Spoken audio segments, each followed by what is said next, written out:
Hey, moi c'est Nice et je suis ravie de vous retrouver pour cette nouvelle vidéo. Vous l'avez vu dans le titre, aujourd'hui on part sur une pile à lire puisque j'ai décidé de participer au challenge d'Elodie Ingrid la lectrice, le Summer Book Challenge. Elle nous a fait un challenge un petit peu à la Pumpkin Autumn Challenge ou au Cold Winter Challenge, un challenge qui se passe sur 3 mois. Je vais arrêter de dire challenge parce que j'ai ma langue qui commence à se, à se prendre dans mes dents, bref c'est pas grave. Oui, donc un challenge qui va se passer sur 3 mois, les 3 mois d'été, juin, juillet, août. Je vous mets sa vidéo en barre d'infos si jamais vous ne l'avez pas encore vue. C'est une vidéo assez courte, hein, donc allez-y, elle vous explique un petit peu les catégories, machin, comment ça marche, comment on valide, etc. Et ouais, j'ai une belle pile à lire à côté.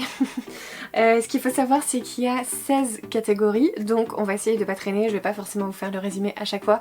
Peut-être vous dire pourquoi je l'ai mis dans cette catégorie, parce que ça se trouve, vu que j'ai quasiment relu aucun résumé, je crois que j'en ai lu un. J'en ai lu un pour être sûre, du coup si ça se trouve je me trompe, donc voilà, je vais vous expliquer grossièrement s'il y a besoin pourquoi j'ai mis ces livres dans ces catégories. Bref, on commence tout de suite.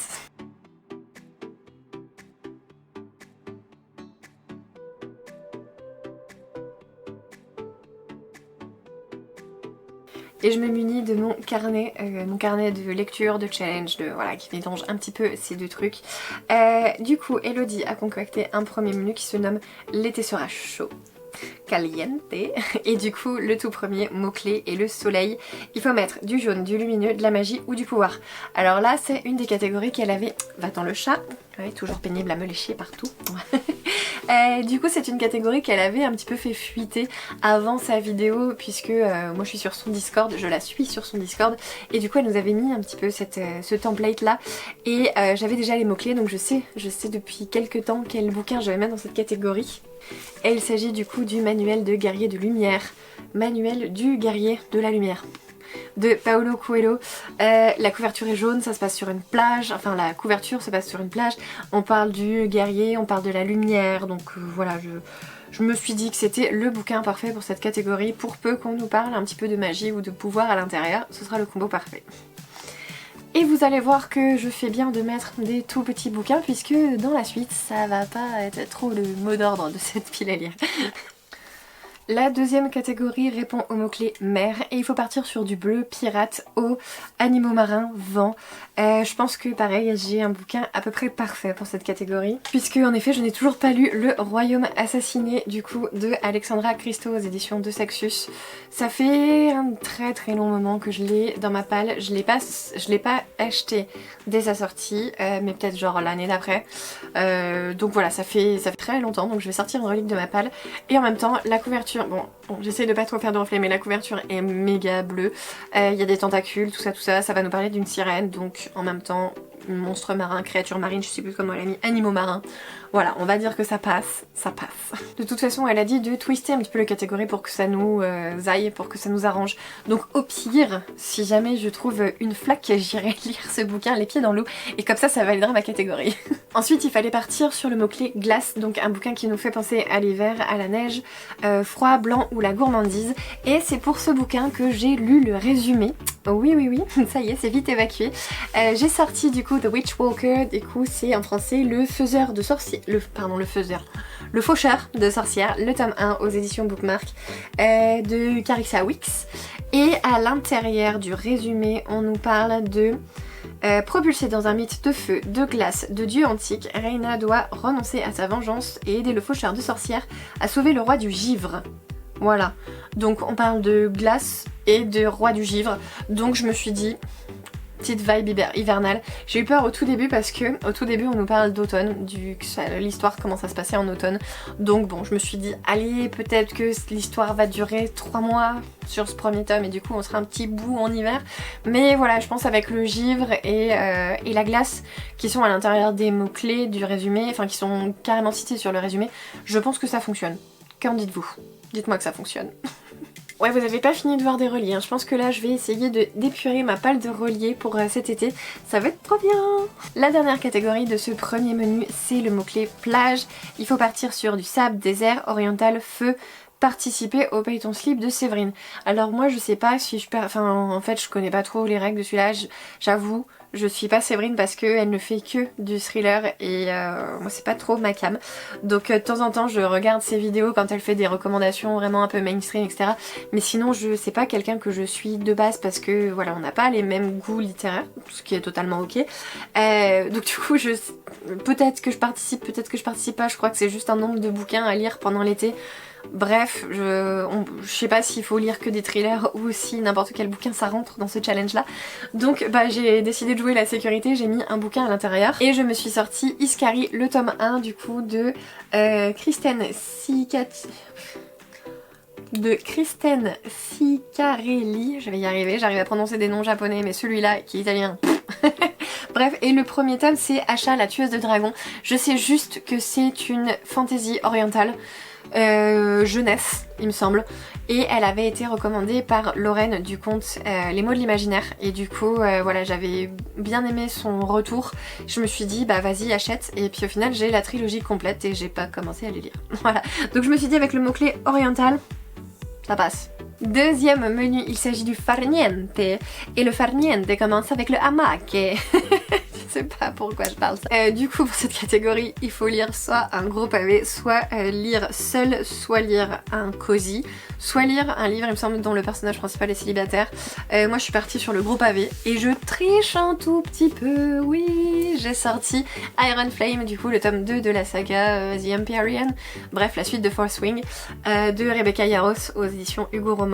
Et en fait pourquoi je triche un tout petit peu, parce que je l'avais déjà commencé en début d'année et j'étais pas dans le bon mood, donc je l'ai arrêté à la page 83. Voilà, donc mais en même temps, vu que c'est un bouquin qui fait je crois genre quand même plus de 700 pages, effectivement je viens de voir 720, donc voilà, plus de 700 pages, c'est quand même un gros pavé, même si j'ai déjà lu 84 pages, 83 pages. Est-ce que pareil vous me le validez? J'arrête pas de tricher, c'est une honte, ah là là. Deuxième catégorie de ce menu, il faut partir en vacances scolaires. Là c'est de la jeunesse, une BD, un manga, un conte ou une réécriture, et c'est là que je me rends compte que j'ai mis 0 graphique. Moi qui lis au moins 3 graphiques par mois là pour le moment pour répondre au challenge d'Elodie, l'autre challenge, hein, celui où il faut payer une maison. Donc voilà, j'ai mis 0 graphique, mais quelle honte, oh là là. Par contre du coup je suis partie sur une réécriture de conte avec Atalante le tome 1 aux éditions Didier Jeunesse, si je dis pas de bêtises, oui c'est ça, et écrit par Cassandre Lambert, pareil. Je l'avais sans regarder, je sais pas pourquoi j'ai regardé, ah mon dieu, c'est pour être sûre de dire la bonne chose, bref.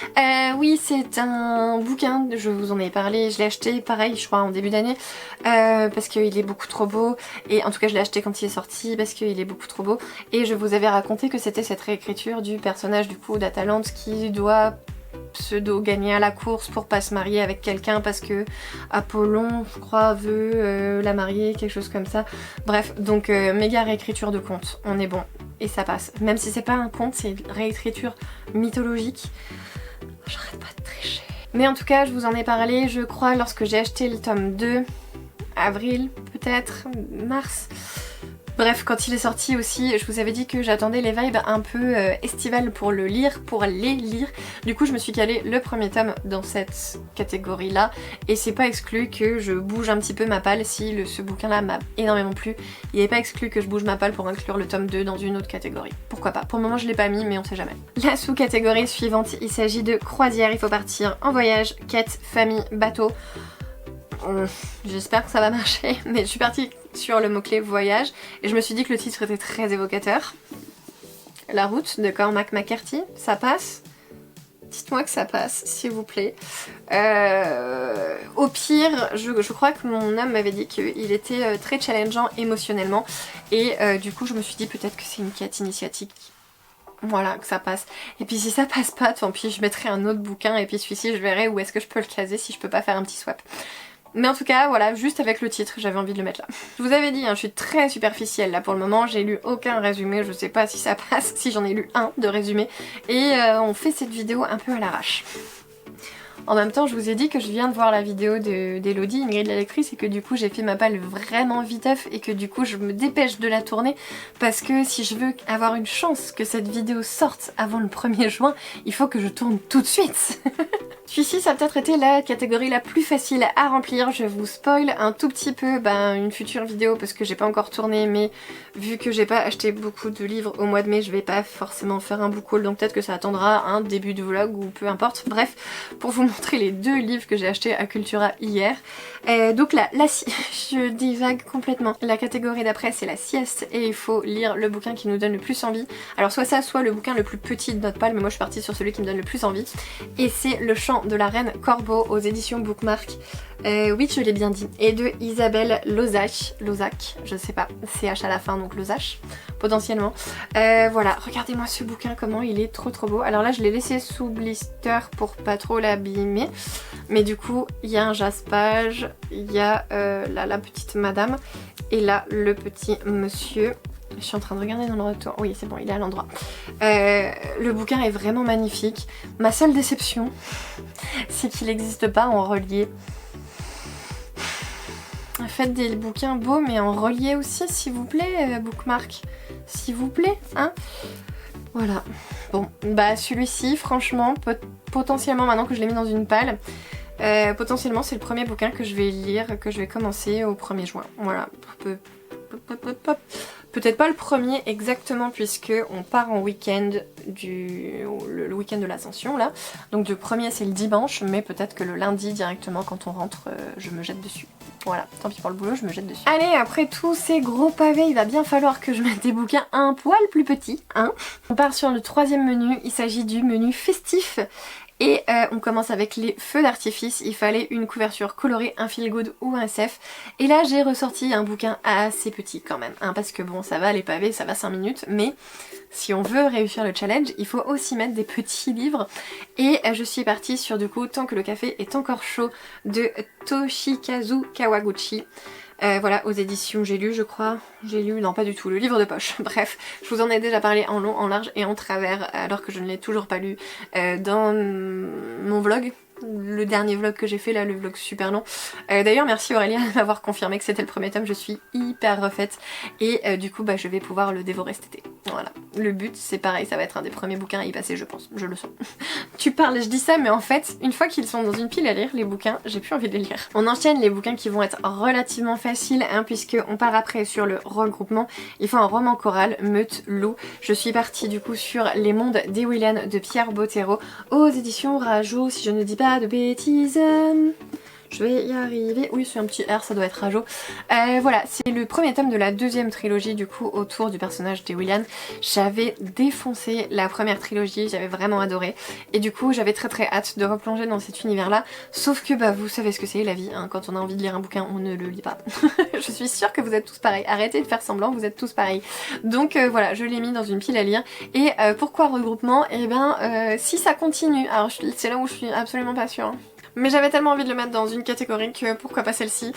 Bref, si ça continue sur la même vibe que la première trilogie, on est sur un groupe qui voyage ensemble, qui fait des choses ensemble. Et du coup, si elle reste avec ces potos là, et ça fait un regroupement, roman choral, je sais pas, parce qu'on n'est pas forcément avec l'un des personnages puis l'autre puis etc, mais je me suis dit que ça passait quand même et qu'il y a un petit côté meute même si c'est pas le loup à proprement parler. Et puis si ça passe pas, et tant pis, je trouverai un autre bouquin et je tricherai quand même. Celle-ci j'avais hésité avec du coup le dernier tome, La Saison des Orages là du Sorceleur, que j'ai là-haut mais que j'ai la flemme de vous sortir parce que je l'ai pas sorti. Et en fait je voulais déjà tricher parce que le loup, il n'y a pas de loup dedans, c'est juste Geralt là, il a un pendentif avec une tête de loup dessus parce qu'il a fait l'école du loup, l'école des sorceleurs, et il a fait l'école du loup. Donc voilà, au début je me suis dit vas-y je vais mettre ça, et au final non, j'avais mis Les Mondes d'Ewilan. Mais voilà, dans tous les cas cette catégorie c'était une méga triche, donc c'est bon, on n'est pas plus mal, on est raccord. Ensuite le menu fête, il faut sortir un fantasy petit peuple troll, faire une lecture commune si j'ai bien bien compris, ou le thème du vampire, et je suis partie, vous me connaissez maintenant, sur le thème du vampire. Il faut que je termine cette année impérativement la saga Le Journal de Stéphane, j'en suis au tome 5, donc voilà, je me dis, je le mets dans une pile à lire comme ça. C'est un bouquin qui va se lire assez vite, je crois c'est genre 250 pages, et en plus de ça, voilà, ça se lit assez vite, ça se lit en déplacement, c'est un bouquin que j'ai pas peur d'éclater, donc voilà. Je peux le prendre en vacances cet été par exemple, ou oui bah en vacances cet été, ou si on se fait un petit week-end par-ci par-là, je peux le prendre sans souci. Ensuite, alors là c'est un bouquin que j'ai pas encore, mais pour la catégorie amis, il faut lire un bouquin qui est Friends to Lover, LGBTQIA+, des elfes ou un extraterrestre. Et là j'ai prévu d'acheter... oui, je ne suis pas très raisonnable, on est bien d'accord, mais alors je sais plus le titre, mais La maison au milieu de la mer Céruléenne 2, parce que je crois qu'il sort au mois de juin, donc je me dis que ça peut être pas mal pour le lire, bah, l'acheter quasiment à sa sortie et puis le lire par la suite. Si je me démerde bien, je vous mets une petite image là, parce que du coup j'avais adoré le personnage de Linus Baker. Il me semble que c'est Baker, son nom de famille. Bref, et cette orphelinat, ces enfants qui sont trop attachants. Le personnage d'Arthur aussi m'avait énormément touchée. Et j'ai hâte de voir un petit peu la suite de cette histoire. Donc voilà, je me suis prévu de l'acheter de toute façon quand il va sortir et de le lire bah, à peu près dans la foulée quoi. Voilà. On arrive au dernier menu, le menu bonus. Alors là c'est pareil, c'est une catégorie que je n'ai pas puisque il s'agit de la catégorie inconnue, un auto-édité. Je sais que j'en ai dans ma pile à lire, mais bon ma pile à lire est vraiment tellement vaste que j'en ai pas eu sous la main, et puis les 2-3 que je me rappelle vraiment de comme ça de mémoire, soit c'est encore des pavés, soit ça me chauffe pas là pour maintenant, pour cet été. Donc voilà, je me dis, vu que c'est une catégorie bonus, bon, est-ce qu'on le lit vraiment, ou est-ce que, voilà, au pire je trouverais bien, si jamais j'ai besoin de la sous-catégorie pour remplacer quelque chose d'autre, je trouverais peut-être bien quelque chose à un endroit, à un moment. Sur un malentendu, je trouverais bien un truc. Pour la catégorie pays, il faut lire un bouquin d'un auteur ou une autrice française. Je suis partie sur un Hurlevent, la maison édition du coup de Sarah Mrs. Bookie Harmon, et j'ai pris Les Lumières de Kilchern de Camille Santerre, donc du coup aux éditions Hurlevent. J'en ai lu quelques-uns, je les ai quasiment tous achetés. Il m'en manque que quelques-uns, je crois qu'il m'en manque 3, mais que j'ai commandé déjà. Et vu que j'ai fait la préco du dernier qui va bientôt sortir, qui sort au mois de juin je crois, du coup je pense que je vais recevoir les 3 en même temps. Donc voilà, bref, tout ça pour vous spoiler un futur book haul peut-être, oui bien sûr, bien sûr. Voilà, donc pareil, lui j'ai absolument pas relu le résumé, mais le seul truc qu'il fallait c'est que ce soit un auteur ou une autrice française, et ben là clairement on est dedans, hein, puisque la maison d'édition Hurlevent ne publie que des autrices françaises, donc perfect. Avant-dernière sous-catégorie, il faut lire un bouquin découverte. Donc non, c'est la catégorie pardon découverte, et il faut lire un bouquin qui est le coup de cœur de quelqu'un d'autre. Et là je rends un petit peu hommage à Elodie, Ingrid la lectrice. Alors pas sur ses coups de cœur récents, hein, parce que je ne les ai pas. Mais j'espère lui faire quand même un beau clin d'œil. Je sais pas si elle se souvient, mais j'avais réussi à faire son challenge Horizon il y a quelques années, peut-être il y a 2 ans ou 3 ans, et elle m'avait offert du coup le premier tome de la saga Horizon, qui est un de ses coups de cœur phénoménal il y a quelques années, et je ne l'ai toujours pas lu. Donc il s'agit d'un bouquin de Lizzie Amaro aux éditions Inceptio. Je pense que c'est trouvable d'occasion, mais si jamais ça vous intéresse, sachez que, et que vous les trouvez pas, sachez que l'autrice est en train de les mettre sur Wattpad. Donc du coup c'est la version qui est vraiment publiée, hein, qu'elle met sur Wattpad, donc ça vous permet d'accéder quand même à l'histoire sans forcément avoir les bouquins. Du coup voilà, j'ai hâte de découvrir un petit peu cet univers qui a vraiment donné un coup de cœur intersidéral à Elodie, et je pense que celui-ci je vais le lire genre fin août, histoire d'être proche de la fin du challenge, parce que de ce que j'ai cru comprendre, on a envie d'enchaîner les tomes parce qu'il y a un suspense, il y a un suspense insoutenable à la fin de chacun des tomes, donc si je le lis direct au mois de juin, ça va me faire sortir de ma palle pour le mois de juillet et de août, donc voilà, soit pareil, encore une fois, soit j'arrive à caler le tome 2, le tome 3 éventuellement dans d'autres catégories, soit je lis ça fin août, comme ça je pourrais enchaîner en septembre avec le reste de la saga. Et enfin on arrive à la dernière catégorie de cette vidéo, de ce challenge pardon. Il s'agit de la catégorie je pense à moi et là c'est tout mignon, c'est tout chouchou. Il faut lire un tome 2 mais au soleil. Du coup bah, j'essaierai de trouver un coin de soleil pour lire et des moments un petit peu au soleil pour lire ce bouquin, alors que moi d'habitude je lis plutôt le soir hein, donc dans mon lit quand le soleil est couché depuis belle lurette. Donc j'ai choisi de lire le tome 2 de la Maison Chapelier. Il s'agit du sous-titre La Société Secrète de Tamsin Merchant aux éditions, je ne l'ai pas, Gallimard Jeunesse. Voilà. Ça fait très longtemps, ça fait belle lurette que j'ai lu le premier tome. J'en ai encore des beaux restes, hein, mais je me dis qu'il ne faut pas que j'attende beaucoup plus pour pouvoir lire ce tome 2, sachant que j'ai déjà le tome 3 dans ma palle et voilà, il faut que j'enchaîne. Ça y est, on enchaîne les sagas, c'est fini. Maintenant, on enchaîne les sagas. Et ben voilà, j'ai encore foutu le gros bordel à côté de moi, hein, sur le petit canapé. Je peux plus m'asseoir parce que j'ai tous mes bouquins de la palle. N'hésitez pas à me dire si vous participez aussi, ou comme ça j'irai voir vos vidéos si vous en avez fait. Et puis, que pensez-vous de cette pile à lire? Elle est challengeante hein, parce qu'il y a beaucoup de gros bouquins, mais en même temps j'ai quand même mis quelques petits bouquins hein, qui devraient se lire assez vite. Hein. J'en ai certains qui font un peu moins de 250 pages, quelque chose comme ça, ou aux alentours de 250 pages. Mais comme je vous dis, j'ai complètement zappé. Voilà, j'ai complètement zappé de mettre des graphiques. Donc bah, ça va me prendre le plus de temps possible. Hein. Bien sûr, j'essaye de viser de lire au moins les 15 livres dont je vous ai parlé. Au moins oui, parce qu'il y a toujours la catégorie auto-édité là où j'ai pas trouvé de quoi mettre. Mais bon, ça tombe jamais. En vrai, j'y arriverai pas. Je crois qu'il y a un système de badge où il faut lire un certain nombre de livres pendant le challenge pour pouvoir avoir un petit écusson, un petit badge. Donc moi j'aimerais bien avoir le troisième, là le orc, et c'est 12 livres. Donc voilà, le vrai challenge, le vrai but, ce serait de lire 12 livres de cette pile à lire. Et comme d'hab, le vrai but, ce serait de ne pas sortir de cette pile à lire. Et de ne pas faire des changements de dernière minute. Voilà. Allez, je vais vous laisser parce que ça fait beaucoup trop longtemps que je parle. Je vous fais d'énormes bisous et on se retrouve tout bientôt pour une prochaine vidéo. Ciao!